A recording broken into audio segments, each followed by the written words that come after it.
Assalamualaikum warahmatullahi wabarakatuh. Di sini kami akan menampilkan materi tentang analisis usaha kelayakan dari keripik pisang Suseno untuk memenuhi mata kuliah studi kelayakan agribisnis. Berikut ini adalah nama-nama dan juga foto-foto dari kelompok kami. Yang pertama ada Alia Citra Damayanti dengan NPM 197540001. Lalu yang kedua ada Pramudia Tamiwandira yaitu saya sendiri dengan NPM 197540018 dan juga Widya Arumsari dengan NPM 197540033. Materi pertama yaitu mengenai pengenalan usaha. Pada bab 1 pendahuluan, poin-poin materi yang akan dijelaskan yang pertama mengenai perkembangan bisnis, yang kedua nama dan alamat usaha, yang ketiga bidang usaha, yang keempat bentuk usaha, dan yang kelima aksesibilitas. Perkembangan usaha, pisang merupakan komoditas yang paling banyak dikonsumsi masyarakat Indonesia, karena sekitar 45% konsumsi buah-buahan adalah pisang. Salah satu usaha yang memiliki prospek sangat potensial untuk dikembangkan di Provinsi Lampung adalah usaha pembuatan keripik pisang Suseno. Keripik pisang Suseno terkenal sejak tahun 1996. Keripik ini terjamin kebersihannya. Ada 3 macam rasa yang tersedia, yaitu rasa manis, rasa keju, dan rasa coklat. Ketiga macam rasa sama-sama renyah dan sangat enak di lidah. Keripik pisang Suseno juga tersedia dalam berbagai ukuran. Ada yang berukuran 250 gram, 500 gram, hingga 1 kg. Anda tinggal memilih sesuai kebutuhan. Nama usaha ini yaitu Keripik Pisang Suseno yang beralamat di Jalan Dr. Cipto Mangkusumo nomor 114, Kubang Teba, Kecamatan Teluk Betung Utara, Kota Bandar Lampung. Untuk bidang usahanya, bidang usaha Keripik Suseno adalah bidang pertanian yang terletak di Kota Bandar Lampung. Untuk bentuk usaha, bisnis keripik pisang Suseno adalah bisnis industri untuk meningkatkan efisiensi sektor pertanian hingga menjadi kegiatan yang sangat produktif melalui proses modernisasi pertanian. Dan untuk aksesibilitasnya, lokasi usaha keripik pisang Suseno berada pada daerah yang ramai dan strategis karena lokasi yang berada di dekat dengan jalan raya, pasar, serta mudahnya akses transportasi guna menjangkau lokasi tersebut. Di bab kedua ini kita akan membahas tentang aspek usaha. Aspek pemasaran. Strategi pemasaran terdiri atas 5 elemen-elemen yang saling berkaitan. Kelima elemen tersebut menurut Fandi tahun 2000 adalah pemilihan pasar, perencanaan produk, penetapan harga, sistem distribusi, dan juga komunikasi pemasaran. Lalu yang kedua ada aspek manajemen. Aspek manajemen adalah kegiatan atau usaha yang dilakukan untuk mencapai tujuan dengan menggunakan atau mengkoordinasi kegiatan-kegiatan orang lain. Nah, yang ketiga ada kelayakan produksi.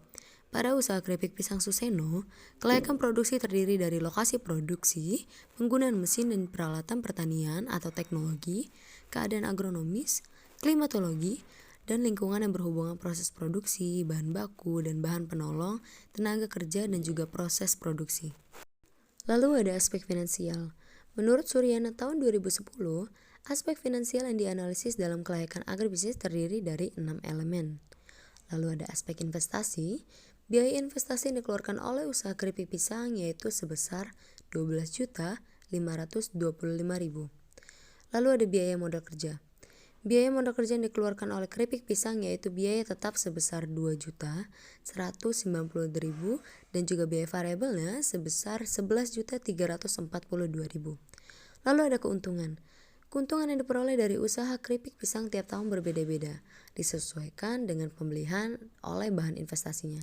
Baik, saya akan menjelaskan tentang analisis kriteria investasi. Sebelumnya, izin memperkenalkan diri, nama Widya Arumsari, NPM 1975433. Nah, berdasarkan tabel di bawah ini diperoleh nilai NPV sebesar 163832 31,4.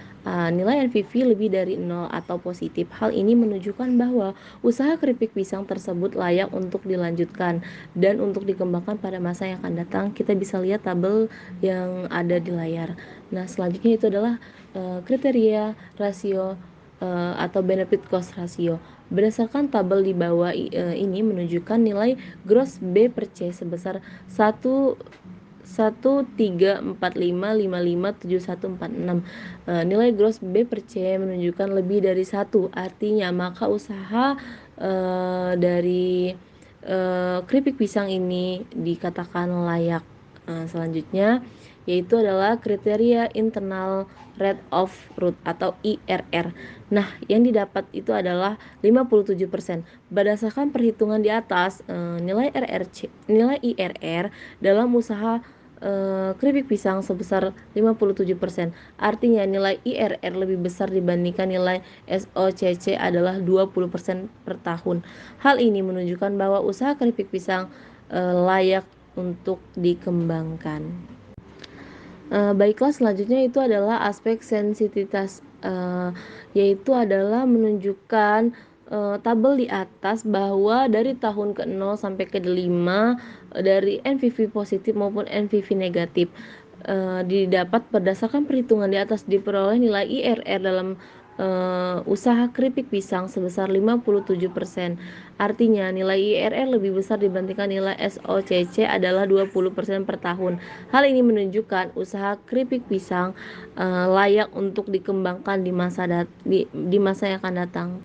Bab 5 mengenai kesimpulan dan saran. Untuk kesimpulan yang didapat dari penjelasan laporan di atas, yaitu nilai NPV sebesar 16, 38, 32, 30, 1,4 dan 134, 55, 57, 146, serta nilai IRR yang 57% yang menyatakan usaha keripik pisang Suseno feasible atau layak untuk dilanjutkan, dan aspek pemasaran, aspek manajemen, aspek produksi, dan aspek finansial layak untuk dilanjutkan. Nah, untuk saran yang bisa diberikan dari penulis kepada pembaca yaitu meningkatkan kapasitas produksi pisang dan juga memperluas pemasarannya. Sekian presentasi dari kelompok kami, kurang lebihnya mohon maaf apabila kami ada salah kata, kami mohon ampun. Wabillahi taufik walhidayah. Wassalamualaikum warahmatullahi wabarakatuh.